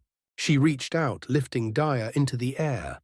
With the girl beside her, she commanded the purple-robed corpse to form an incantation. It instantly ignited in black flames and turned to ash. The flames then condensed into a sphere and were absorbed into her body. With a wave of her hand, a scarf appeared above them. It wrapped around both figures, flashing with black light before they vanished into a trail of smoke. 2 days later, at a human encampment 50 kilometers away, several streaks of light shot into the sky on magical tools. They were cultivators of the Gold Jade sect, along with Han Li. They departed together and did not return. Strangely, Mistress Fang Jiangqui and the others of the Heavenly East Enterprise made no mention of Han Li. It was as if Deputy Leader Han had never been part of the organization. 40 years is enough time for a fragile infant to grow into a strong man, and for a child possessing spirit roots to become a low or mid-grade cultivator. Yet when measured against an ancient city that had stood for over 1,000,000 years, such a span of time was no more than the blink of an eye. When the 3 human territories were first established, Yuan City was the earliest to be founded within the Heavenly Origin region. Although it was only a medium-grade city, and its city lords had no intention of expanding it further, it had always repelled every beast tide with ease. Not once had it encountered any true danger. This was because Yuan City was one of the most densely populated centers of body refiners. Its reputation in this regard spread throughout the Heavenly Origin region. It was said that the current Heavenly Origin sage had once cultivated his body refinement technique to perfection within this very city, leaving behind a remarkable legacy. Within the city, countless sects and schools dedicated to body refinement could be found. High-grade body refiners who were rare elsewhere existed here in considerable numbers. At the center of the city stood a so-called sacred tower, which stored the accumulated knowledge and experiences of various body refinement sects. Its collection was vast and detailed, and it was widely regarded as one of the finest repositories in the region. With such advantages, the city attracted increasing numbers of low and mid-grade body refiners each year. Faced with such a formidable collective strength, even a beast tide posed no real threat. In addition, Yuan City was also known for producing spirit tools comparable to those of Heavenly Origin City. Each year, a large number of spirit tools were refined there and purchased by merchants and body refiners alike. Several auction houses profited greatly from the sale of rare spirit tools. These auction houses all maintained a considerable number of spirit tool master smiths. So-called spirit tool masters were similar in status to masters of pill refinement or spell formations, each representing the pinnacle of their respective fields. However, spirit tool masters were somewhat different. They were required to cultivate body refinement techniques to a certain level, possess a degree of understanding in spell formations, and also have an inherently strong spiritual sense. Only by meeting all of these conditions could one become a spirit tool master. Even then, beyond innate talent, an immense amount of practice was required. The spirit tool masters employed by the auction houses were all highly skilled, capable of producing spirit tools with immense power and extraordinary abilities. Naturally, such spirit tools were not easily made. It often took several months to refine a single piece. Once displayed in an auction house, their remarkable abilities would drive their prices to astonishing heights. Among these establishments, the Longxing Auction House was one of the largest in Yuan City. It had risen rapidly, building a reputation that rivaled long-established auction houses. As a result, the master of this auction house had quickly become a figure of considerable standing within the city. On this particular day, inside the main hall of the Longxing Auction House, a fat man dressed in luxurious robes paced back and forth. From time to time, he glanced anxiously toward the entrance. After a moment, he stopped and shouted loudly, "Feng go outside and check again whether Grandmaster Han has arrived." "Yes, my lord." A young man hurriedly responded and ran off, his footsteps quickly fading. The fat man continued pacing for a while longer before finally growing tired. He sat down heavily, causing the chair beneath him to creak under his weight. He showed no concern that the chair might collapse. Instead, he calmly reached for the teapot on the table and poured himself several cups of tea. Could it be that Brother Fan's temperament has worsened due to illness? A clear voice sounded from the doorway, followed by the appearance of its owner. When the fat man saw the newcomer, he immediately stood up. The folds of fat beneath his chin trembled as he laughed. "Brother Han, you finally arrived. That fool Feng didn't inform me of your arrival." "Do not blame him. I had him remain outside on watch," the newcomer replied. The man who had arrived appeared to be an ordinary middle-aged man. His brow was slightly furrowed, and he had long black facial hair. Carrying a long bundle in his arms, he looked at the fat man with a faint knowing smile. It was clear that the two were quite familiar with each other. "Haha. Although I know Brother Han has never missed an appointment, this matter is of great importance. It concerns decades of effort on my part within the city, so I could not help but feel uneasy. Is this the item you personally forged?" The fat man's gaze fell upon the bundle, his expression filled with anticipation. "That is correct. Old Brother Fan should take a look." The middle-aged man smiled as he handed over the bundle, then calmly took a seat nearby. The fat man accepted the long bundle and quickly tore away its covering. Inside was a sword about 1 meter in length, sheathed in a faint golden scabbard. 3 spirit stones of different colors were embedded within it. At a glance, it was clearly no ordinary spirit tool. Upon seeing it, the fat man carefully grasped the hilt and slowly drew the sword from its sheath. A ringing sound reminiscent of a dragon's cry echoed out. A mass of golden light appeared before him, transforming into a small golden worm that circled in the air. The fat man watched closely, then gave the scabbard a slight shake. The worm immediately vanished, and in his hand remained a gleaming golden sword engraved with a worm pattern. "Excellent, excellent. This is the only top-grade spirit tool to have appeared in Yuan City over the past 100 years. It even possesses the extraordinary ability to change form. Hey, with this sword, no one will dare compete with me. Big Brother Han, you have truly helped me greatly." The fat man sheathed the sword and burst into loud laughter. The middle-aged man took a sip of tea, his expression calm and without any trace of excitement. "It is nothing. I was only able to refine it because of the materials you provided. Without them, no amount of skill would have sufficed." "Hey, that is true, big brother. Those with hollow reputations cannot compare with you," the fat man said with a laugh. "There is no need for flattery. That sword will be the last spirit tool I refine for you. Shortly, I will leave the city."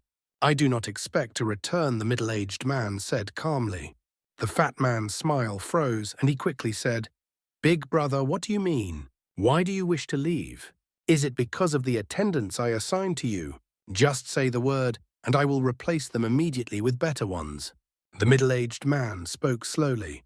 "In the past, I made an error in my cultivation, and you happened to pass by and assist me. At that time, I was unable to safely break through my bottleneck. Over these past decades, I have forged spirit tools for you while concealing my identity. I have fully repaid your kindness. Now the Longxing auction house has become one of the largest in the city. Once you present that sword to the city lord, it will likely become the foremost auction house. Although I did not fully pass down my techniques to the apprentices you provided, they have learned enough to sustain your business. You should understand that my true intent lies in cultivating body refinement techniques. Forging spirit tools was merely incidental. There is nothing more for me to gain by remaining here. Could it be that Brother Han has encountered another bottleneck?" The fat man's heart trembled upon hearing this. The middle-aged man only responded with a silent smile.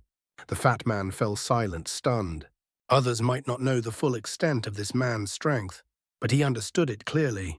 10 years ago, when he had faced grave danger, this man had saved him. With a single breath, he had slain more than a dozen low-grade body refiners who had invaded his residence. His cultivation had been no weaker than that of a high-grade body refiner. Now that he faced another bottleneck, once he broke through his strength, would advance significantly. At that time, Brother Han's cultivation would reach an unimaginable level. "Old Brother Fan, it is enough that you understand. I must thank you for keeping my identity secret and for acquiring large quantities of techniques and medicinal pills on my behalf. But now we must part ways. I can only bid you farewell. With these words, the middle-aged man stood, cupped his hands in farewell, and left without turning back. The fat man's lips trembled, yet in the end he found no words to persuade him to stay. He could only watch as the man departed, his expression dim. Saving Brother Han had been the greatest turning point of his life. With his support, he had risen from an unknown merchant to one of the leading figures in Yuan City. But now that Brother Han believed his debt repaid, he left without hesitation. Naturally, there was nothing he could say to stop him. Outside the Longxing auction house, the middle-aged man mounted a deer-like beast and headed toward the city gates. Several hours later, he appeared on a cliff many kilometers away from the city. He looked back at the vast city in the distance, then leapt down from the mount and swept his sleeve across his face. An astonishing change occurred. As his sleeve fell, his facial hair vanished, and his middle-aged appearance transformed into that of a youth in his late teens. He was Han Li, last seen with the cultivators of the Gold Jade sect in their attempt to seize a treasure. Han Li cast an indifferent glance toward the distant city walls, then turned away without hesitation. Leaving the deer behind, he walked off into the distance. Before long, his figure became a small black dot on the horizon, eventually disappearing into the wilderness. Yuan City lay a considerable distance from An Yuan City. Even so, with his current pace of travel, Han Li required only a year to arrive near the ruins of An Yuan City. The journey was far from safe, although he deliberately chose routes that passed through inhabited regions whenever possible. The vast distances between cities left him exposed for long stretches. Along the way, he was forced to kill numerous wild beasts, as well as several low-grade demon beasts. Naturally, this was because he traveled alone through the wilderness. If he had been part of a group, those low-grade demon beasts would not have dared to approach. Although many years had passed since his last visit, the ruins of An Yuan City had changed very little. The crumbling walls still stretched beyond sight, now buried beneath layers of dust. Han Li stood silently for a long time, his thoughts drifting. He had already cultivated the Vajra arts to the peak of the 7th layer. As long as he could break through this bottleneck, his cultivation would reach grand completion. In truth, his progress had far exceeded his expectations. The spiritual chi of the spirit realm was vastly superior to that of the mortal realm. Combined with the transformation of his body through various medicines and rare fruits, his physical potential had reached the limits of what a human could achieve. Back when he left An Yuan City with the Gold Jade sect cultivators, they had entered a demon beast nest. With his strength, they were able to obtain the medicinal plant they sought with ease. In their satisfaction, they gave Han Li a document guaranteeing his access to the 9 profound bright jade pond. After reclaiming the jade medallions they had entrusted to him, they returned to their sect in high spirits. After parting ways with them, Han Li did not return to Mistress Fang or the Heavenly East Enterprise. He felt that he had already drawn too much attention to himself. Instead, he chose to move quietly between other human cities. Moreover, the blood curse contract had no effect on him. His destination was Yuan City, one of the nearer cities and a sacred place for body refinement. It would greatly benefit his cultivation. As for the short sword given to him by the city lord's corpse puppet, Han Li did not trust it in the slightest. Immediately after his encounter with the demon cultivator, he destroyed it without hesitation. When he was halfway to Yuan City, he reached a critical stage in consolidating the 5th layer of the Vajra arts. Unfortunately, at that exact moment, he was ambushed by several demon beasts. Although he managed to kill them, he soon suffered backlash from the Vajra arts. His cultivation dropped sharply, nearly falling by an entire level. At his most dangerous moment, he encountered a young merchant named Fatty Fan, who happened to possess several rare medicines suitable for his condition. Saved by these medicines, Han Li felt a degree of gratitude toward the merchant. At the same time, he needed someone who could help conceal his presence. Thus, he followed Fatty Fan to Yuan City. While remaining in the shadows, he assisted him, gradually expanding his auction house until it became one of the largest in the city. With his mastery of spell formations and his exceptionally strong spiritual sense, he required only minimal practice to become a skilled spirit tool refiner. He remained in Yuan City for several decades. During that time, he reached the peak of the sixth layer and eventually chose to leave the city once more. In that year, he learned that the brocade-robed man from the Gold Jade sect had already advanced to the core formation stage. When the man surnamed Qin saw that Han Li had completed the fifth layer of the Vajra art strength, comparable to a core formation cultivator, he was deeply shocked. Nevertheless, he honored his promise and arranged for Han Li to enter the 9 profound bright jade pond. With the assistance of the pond's extraordinary power, Han Li broke through the sixth layer bottleneck in only a few days, saving more than a decade of arduous cultivation. After returning to Yuan City, he continued his secluded cultivation for several more decades, eventually reaching the bottleneck of the seventh layer. To break through this final barrier, he could no longer rely on slow, methodical cultivation within the city. Instead, he chose the most common method used by body refiners. He would leave civilization and enter the wild, using combat against powerful demon beasts to force a breakthrough. However, this required him to travel far, and it was likely he would not return to this region. Therefore, he decided to retrieve the treasures he had hidden in the azure sifting desert. With his current level of body refinement, he was confident in his ability to protect himself. In addition, he carried various treasures. After resting for half a day among the ruins of An Yuan City, he set off toward the azure sifting desert. After a month of travel, Han Li reached the region of azure sands and began moving deeper within. Before long, his expression changed, and a sense of alarm arose within him. The desert was too quiet. Aside from the sound of the wind brushing across the sand, there was nothing else. There should have been numerous beasts in the desert. Even the smallest insects were nowhere to be seen. It was as if the azure sifting desert had become a dead land. A faint look of shock appeared on his face as he heightened his awareness to its limit and continued toward the place where he had buried his treasures. Although desert sands shifted constantly, Han Li had used a special method when hiding his items, one that allowed him to locate them without relying on magic power. More than 10 days later, he arrived at a certain point in the desert. The sight before him left him stunned. Not far away lay a massive white object. It appeared to be the shed crystalline shell of a giant insect. The shell possessed 6 wings, each about 3 meters long. It clearly belonged to an enormous centipede. Staring at it, Han Li muttered in shock, "The 6-winged frost centipede. How is that possible? How could it evolve so quickly?" He stepped forward a few paces. As the shell shifted slightly in the sand, he flicked his sleeve, releasing a streak of silver light. A sharp sound rang out. The silver light struck the crystalline shell and was repelled. It was a rope shimmering with silver radiance. This was the worm tendon he had commissioned before the beast tide at An Yuan City. Over the decades, it had proven highly effective in killing both beasts and enemies. Even after mastering spirit tool refinement, he had not modified it. At his current level of body refinement, ordinary spirit tools offered little benefit, and this weapon remained simple and effective to use. Under his control, the rope possessed power comparable to a magic tool. Yet the shell showed no sign of damage, demonstrating its extraordinary durability. It truly lived up to being the remains of a 6-winged frost centipede.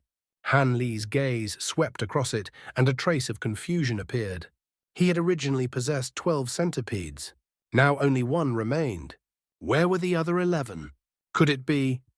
A thought flashed through his mind, and his expression subtly changed. At that moment, a strange screech echoed in the distance, followed by rolling thunder. A mass of black clouds surged across the sky, accompanied by lightning and violent winds. Seeing this, Han Li's expression tightened. The sudden shift in the weather caused him to narrow his eyes. Although he could not release his spiritual sense, the faint connection in his mind was unmistakable. Somewhere within those changing clouds was a 6-winged frost centipede. However, in the next instant, that connection became unfamiliar. After fully maturing, the 6-winged frost centipede had unexpectedly gained the ability to summon wind and rain. This development astonished Han Li. Its control over the world's origin qi was even greater than what Han Li possessed when he still had his cultivation. It was approaching the level of deity transformation. As Han Li processed this realization, a loud buzzing suddenly filled the air. From another direction, a vast rainbow-colored cloud rapidly advanced toward the black cloud. Upon closer inspection, his face turned pale. The rainbow cloud was composed of countless winged scorpions, each the size of a palm and marked with various colors. At the center of the swarm was a massive scorpion king, nearly 60 meters long. It had no wings yet, it floated in the air, supported by a thick poisonous mist. Its tail raised high, extended 30 meters, and emitted a green glow.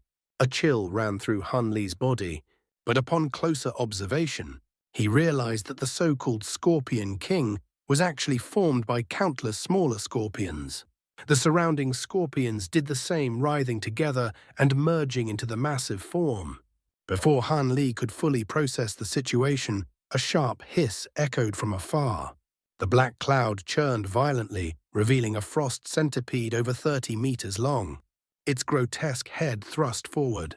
At that moment, Han Li felt a faint connection stir within his mind, and understanding dawned on him. So that's how it is. This giant, six-winged frost centipede carried the soul marks of all 12 of his original four-winged centipedes. Either they had fused together, or one had devoured the rest. Under such circumstances, a fully mature six-winged frost centipede had emerged. But where had these scorpions come from?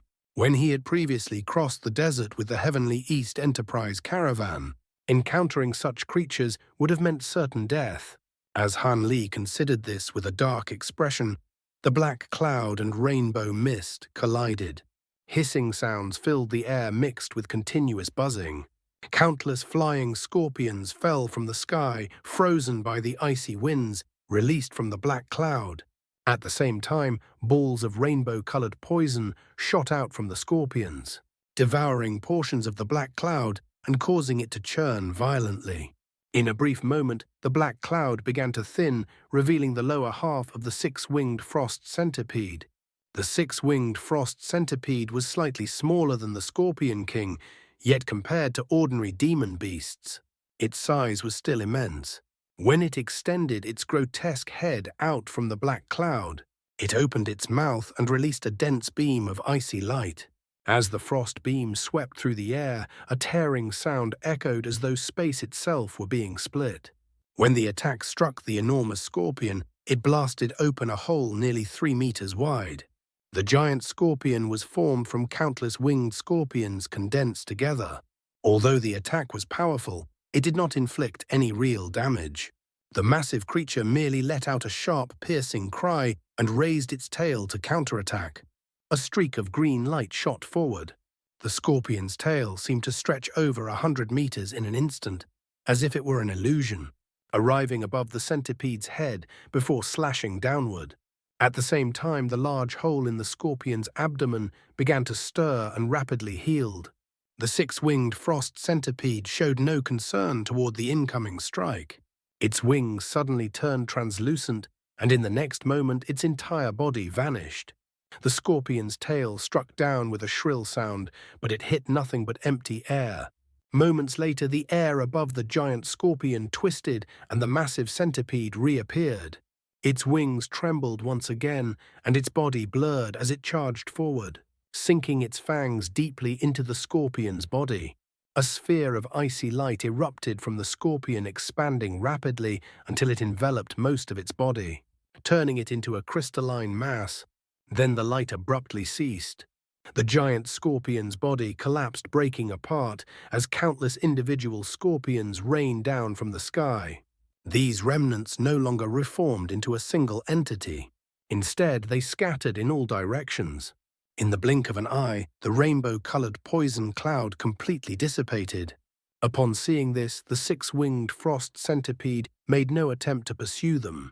It merely opened its mouth and exhaled a gust of icy wind, sweeping up all the frozen scorpions nearby and drawing them into its mouth. Han Li observed everything from a distance, his mind gradually calming. He finally understood why the six-winged frost centipede had evolved so rapidly. During his absence, it had devoured countless winged insects. As for the winged scorpions, They clearly had some prior connection with the centipedes and were far from ordinary demon insects. After being consumed, they must have acted as a catalyst for its evolution. That also explained why he had not encountered any other insects after entering the desert.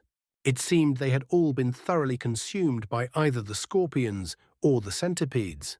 As Han Li continued to think, the enormous centipede finished consuming the scorpions. It then lowered its gaze toward him, a cold glint flashing in its eye. The moment Han Li met its gaze, his heart tightened. A faint premonition arose. The situation he feared most seemed about to occur. Suddenly, the six-winged frost centipede let out a hiss.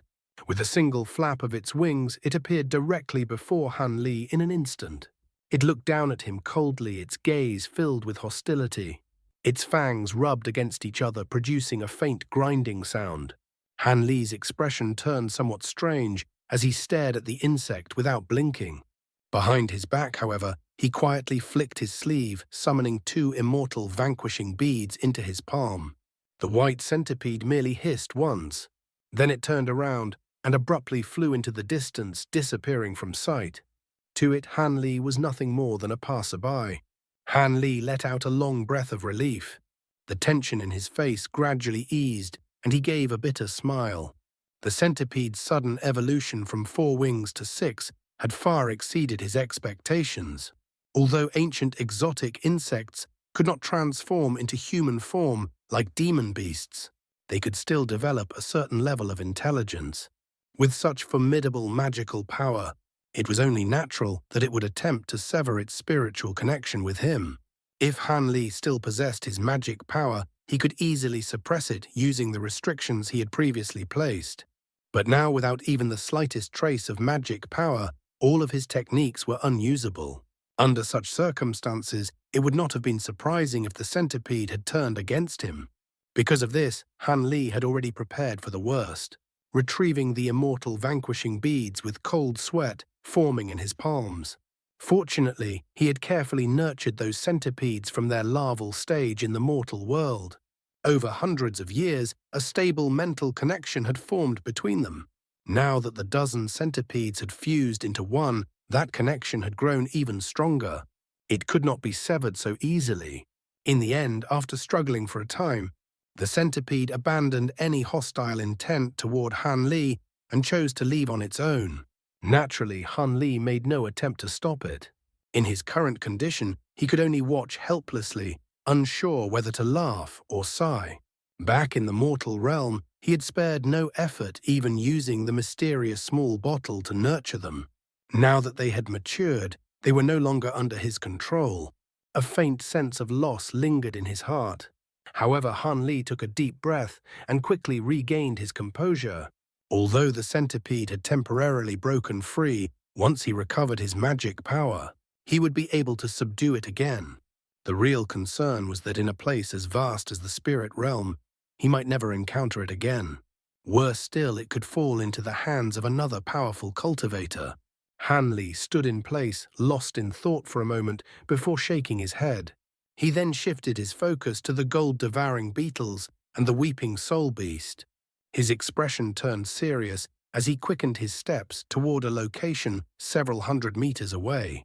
He looked down at the ground and silently clenched his fist. With a flash of light, he struck the earth. A loud boom echoed as the sand scattered violently, as if struck by a top-grade magic treasure. A massive cloud of dust rose into the air, leaving behind a crater more than 10 meters deep and over 30 meters wide. At the center of the crater lay a storage pouch and 3 spirit beast pouches. Upon seeing that the storage pouch was intact, Han Li felt a sense of relief. He then stepped forward and picked up the 3 spirit beast pouches. Holding them in his hand, he revealed a contemplative expression. Although he could not inspect them with his spiritual sense, they appeared to be sealed just as he had left them. After weighing them, he confirmed that nothing was missing aside from the now empty pouch that had contained the 6-winged frost centipede. The other 2 pouches were slightly open. Without even checking, Han Li could sense the presence of the gold-devouring beetles and the weeping soul beast inside. He could also tell that the weeping soul beast was still in deep sleep. A faint smile appeared on his face. His final concern had been resolved. He quickly stored the pouches deep within his robes. Though exquisitely crafted, they contrasted sharply with his otherwise ordinary appearance. As for the molted shell left behind by the six-winged frost centipede, it posed a minor problem. Han Li frowned, then struck the ground again, creating an even larger pit. He tossed the shell inside and buried it. After circling the area several times and confirming that no traces remained, he nodded in satisfaction. He then looked toward the direction where the black cloud had vanished, his expression turning somber. After a moment, he steadied himself and set off. With his first objective complete, he now needed to travel far toward a region inhabited by demon beasts. His destination was the border between the demon lands and the heavenly origin region. This border was a harsh and vast area belonging loosely to both sides. It remained lawless, serving as a buffer between the two regions. Demon beasts, ancient savage beasts, and even half-demons occasionally roamed freely there. The closer one approached the center, the greater the danger. Rumors claimed that mysterious spirit clans composed of deity transformation cultivators, as well as giants over 100 meters tall, had been seen there. Some even spoke of hearing the cries of true dragons. Though such stories were widespread, most people did not take them seriously. However, it was true that deity transformation cultivators and demon cultivators occasionally appeared in that region. This fact alone caused concern among the higher authorities of both human and demon clans. If battles of that level were to occur, they could easily escalate into a full-scale war. Thus, such conflicts were strictly prohibited. These battles could disrupt the very origin chi of heaven and earth, causing rivers to reverse their flow and mountains to collapse. Even the 3 human sovereigns and the 7 demon kings opposed such events. If such disasters were to occur, the region would become completely uninhabitable. As a result, the area had never been formally claimed or developed by either side. Yet it contained extremely valuable spirit veins and medicinal herbs. There were even rare spiritual objects that sovereigns and kings would pay a great price to obtain. Because of this, large numbers of cultivators and body refiners gathered there. Some sought fortune, hoping to obtain precious spirit medicines. Others used the constant danger and slaughter as a means to break through cultivation bottlenecks. Much like beastides, however, low-level cultivators and body refiners did not dare enter such a place, as it would almost certainly lead to death. After all, the majority of beings, there were powerful demon creatures. Under these conditions, after several years of arduous travel, Han Li finally arrived at that region.